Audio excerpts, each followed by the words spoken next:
আসসালামু আলাইকুম, সবাইকে স্বাগত জানাচ্ছি এখনকার আন্তর্জাতিক সংবাদে। প্রথমে এই সংবাদ শিরোনাম। শুরুতেই থাকছে ড্রোন হামলার পর ইরাকের সুলাইমানিয়ায় বড় ধরনের অগ্নিকাণ্ড। ইরাকের উত্তরাঞ্চলের কুর্দিস্তান অঞ্চলের সুলাইমানিয়া শহরে ড্রোন হামলার পর বড় ধরনের অগ্নিকাণ্ডের ঘটনা ঘটেছে। হামলার লক্ষ্য ছিল পেশমার্গা বাহিনীর ৭০তম ব্রিগেডের সদর দপ্তর। প্রতিরক্ষা ব্যবস্থার মাধ্যমে ভূপাতিত একটি লক্ষ্যবস্তুর ধ্বংসাবশেষ সদর দপ্তরের কাছে পড়ে আগুন ধরে গেছে। এবারে জানাবো ইসরায়েল অথবা যুক্তরাষ্ট্র, যে কোনো একটিকে বেছে নিতে হবে ট্রাম্পের। মধ্যপ্রাচ্যে দীর্ঘায়িত সংঘাতের জেরে মার্কিন সামরিক বাহিনী এবং অস্ত্রভাণ্ডারের উপর তৈরি হওয়া অভূতপূর্ব চাপের মুখে এক কঠিন সমীকরণের সামনে পড়েছেন যুক্তরাষ্ট্রের প্রেসিডেন্ট ডোনাল্ড ট্রাম্প। ইরান যুদ্ধে একদিকে মিত্র ইসরায়েলকে নিরাপত্তা দেওয়া এবং অন্যদিকে মধ্যপ্রাচ্যে নিজস্ব সেনা সদস্য ও সামরিক ঘাঁটি রক্ষা, এই দুয়ের মধ্যে যে কোনো একটিকে বেছে নেওয়ার মতো চরম সিদ্ধান্তের মুখোমুখি হতে হচ্ছে ডোনাল্ড ট্রাম্প প্রশাসনকে।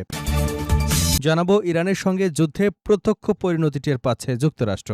মার্কিন প্রেসিডেন্ট ডোনাল্ড ট্রাম্প ইরানের উপর পরিকল্পিত হামলা স্থগিত করার ঘোষণা দিলেও যুক্তরাষ্ট্র ইসরায়েল এবং ইরানের চলমান সংঘাতের দ্রুত অবসান হবে বলে এখনই আশা করা সময়োপযোগী নয়।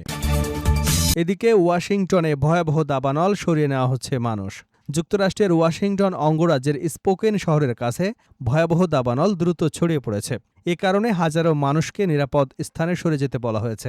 পরিস্থিতির অবনতি হওয়ায় পুরো অঙ্গরাজ্যে জরুরি অবস্থা ঘোষণা করেছে স্থানীয় প্রশাসন। জানাবো মোস্তফা খামেনির অবস্থান জানতে মরিয়া যুক্তরাষ্ট্র ইসরায়েল। ইরানের সর্বোচ্চ ধর্মীয় নেতা মোস্তফা খামেনির অবস্থান জানতে মরিয়া হয়ে উঠেছে যুক্তরাষ্ট্র ইসরায়েলের গোয়েন্দা সংস্থা। তবে তাকে আড়ালে রাখতে একের পর এক কৌশল নিচ্ছে তেহরান। ব্রিটিশ দৈনিক দ্য টাইমসের এক প্রতিবেদনে দাবি করা হয়েছে, গত ১৫০ দিনের বেশি সময় ধরে মোস্তফা খামেনি ফোন বা কম্পিউটার ব্যবহার করেননি। এমনকি তার অবস্থান গোপন রাখতে তার মতো দেখতে একাধিক ব্যক্তিকেও ব্যবহার করা হচ্ছে। এবং সর্বশেষ জানাবো, যে কোনো হুমকিকেই বাস্তব হিসেবে ধরেই প্রস্তুতি নেয় ইরান। ইরানের ভারপ্রাপ্ত প্রতিরক্ষা মন্ত্রী ব্রিগেডিয়ার জেনারেল মাজিদ ইবনে রেজা বলেছেন, প্রতিপক্ষের যে কোনো হুমকিকেই তেহরান বাস্তব এবং গুরুত্বের সঙ্গে বিবেচনা করে এবং সে অনুযায়ী প্রস্তুতি নেয়। রোববার সামাজিক যোগাযোগ মাধ্যমে দেওয়া এক বার্তায় তিনি বলেন, শত্রুপক্ষের সাম্প্রতিক বক্তব্য মনস্তাত্ত্বিক ও জ্ঞানগত যুদ্ধের অংশ হলেও আমরা সেগুলোকে বাস্তব এবং বিশ্বাসযোগ্য হুমকি হিসেবে বিবেচনা করি। তিনি বলেন, ইরান কখনো অপ্রস্তুত থাকবে না এবং যে কোনো হুমকির মুখে নিষ্ক্রিয় থাকবে না। এতক্ষণ শুনছিলেন সংবাদ শিরোনাম, এখন বিস্তারিত। তার আগে আপনি যদি ইরানের পক্ষে থাকেন তাহলে চ্যানেলটি সাবস্ক্রাইব করে ভিডিওতে একটি লাইক দিন আর কমেন্টসে লিখুন স্ট্যান্ড উইথ ইরান। ড্রোন হামলার পর ইরাকের সুলাইমানিয়ায় বড় ধরনের অগ্নিকাণ্ড।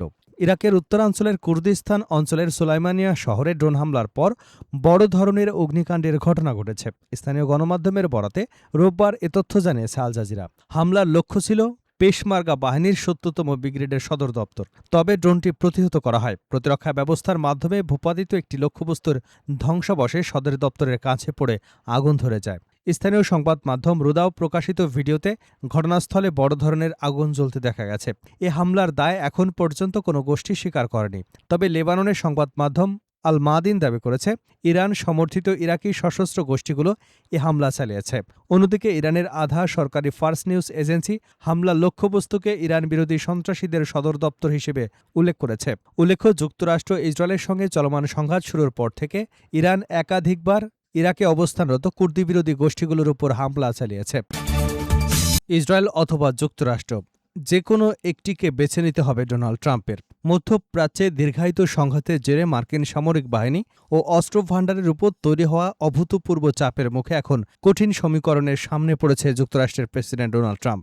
ইরান যুদ্ধে একদিকে মিত্র ইসরায়েলকে নিরাপত্তা দেওয়া এবং অন্যদিকে মধ্যপ্রাচ্যে নিজস্ব সেনা সদস্য সামরিক ঘাঁটি রক্ষা, এই দুয়ের মধ্যে যে কোনো একটিকে বেছে নেওয়ার মতো চরম সিদ্ধান্তের মুখোমুখি হতে হচ্ছে ট্রাম্প প্রশাসনকে। শনিবার মার্কিন সংবাদ মাধ্যম দ্য ওয়াশিংটন পোস্ট ও সিএনএনের পৃথক প্রতিবেদনে পেন্টাগনের অভ্যন্তরীণ উদ্বেগের চিত্র তুলে ধরে এ তথ্য জানানো হয়েছে। প্রতিবেদনে বলা হয়, ইরানের ক্ষেপণাস্ত্র হামলা থেকেই ইসরায়েলকে রক্ষা করা এবং একই সঙ্গে মধ্যপ্রাচ্যে নিজেদের স্বার্থ সুরক্ষিত রাখা, এই দুই দায়িত্ব একসাথে পালন করার মতো পর্যাপ্ত নৌসামরিক শক্তি যুক্তরাষ্ট্রে নাও থাকতে পারে বলে সতর্ক করেছেন যুক্তরাষ্ট্রের ইউরোপীয় কমান্ডের প্রধান জেনারেল অ্যালেক্সাস গ্রিনকেভিস। তিনি মার্কিন প্রতিরক্ষা দপ্তর পেন্টাগনের কর্মকর্তাদের ব্যক্তিগতভাবে জানিয়েছেন, ইরানের সঙ্গে সংঘাত চলতে থাকায় মধ্যপ্রাচ্যে মোতায়েন মার্কিন নৌবাহিনীর সক্ষমতা ক্রমশই কমতে শুরু করেছে। তার মতে এ অঞ্চলে মার্কিন সেনাবাহিনীর আরও একটি ডেস্ট্রয়ার না পাঠানো হলে মার্কিন বাহিনীকে সুরক্ষা দেওয়া হবে নাকি ইসরায়েলের ক্ষেপণাস্ত্র প্রতিরক্ষা কার্যক্রম চালিয়ে যাওয়া হবে সে বিষয়ে একসময় কমান্ডারকে কঠিন সিদ্ধান্ত নিতে হতে পারে। পেন্টাগনের অভ্যন্তরীণ মূল্যায়ন অনুযায়ী সাম্প্রতিক সংঘাতে যুক্তরাষ্ট্র ইতিমধ্যেই ২০০টিরও বেশি থার্ড ইন্টারসেপ্টর ব্যবহার করে ফেলেছে, যা তাদের মোট সঞ্চয়ের প্রায় অর্ধেক। পাশাপাশি মার্কিন নৌবাহিনীর যুদ্ধজাহাজ থেকে ১০০টিরও বেশি ইন্টারসেপ্টর ক্ষেপণাস্ত্র ছোড়া হয়েছে। বিশ্লেষকদের মতে আধুনিক প্রতিরক্ষামূলক এসব অস্ত্র অত্যন্ত ব্যয়বহুল এবং এগুলোর উৎপাদন প্রক্রিয়া খুবই জটিল এবং এগুলো নিঃশেষ হয়ে যাওয়ায় এর মজুত পূর্ণ করা প্রায় অসম্ভব। ফলে মধ্যপ্রাচ্যসহ বিশ্বজুড়ে একাধিক সংকট একসঙ্গে দেখা দিলে যুক্তরাষ্ট্রকে যেকোনো একটি ফ্রন্টকে বেছে নিতে হতে পারে, যা মার্কিন সামরিক শক্তি সমীহীন নয় বলেই ইঙ্গিত দিচ্ছে। ইরানের সঙ্গে যুদ্ধের প্রত্যক্ষ পরিণতি টের পাচ্ছে যুক্তরাষ্ট্র। মার্কিন প্রেসিডেন্ট ডোনাল্ড ট্রাম্পের ইরানের উপর পরিকল্পিত হামলা স্থগিত করবার ঘোষণা দিলেও যুক্তরাষ্ট্র, ইসরায়েল ও ইরানের চলমান সংঘাতের দ্রুত অবসান হবে বলে এখনই আশা করা সময়োপযোগী নয়, এমন মন্তব্য করেছেন কাতারের জর্জটাউন বিশ্ববিদ্যালয়ের সরকার ও রাজনীতি বিভাগের সহযোগী অধ্যাপক পল মাসগ্রেভ।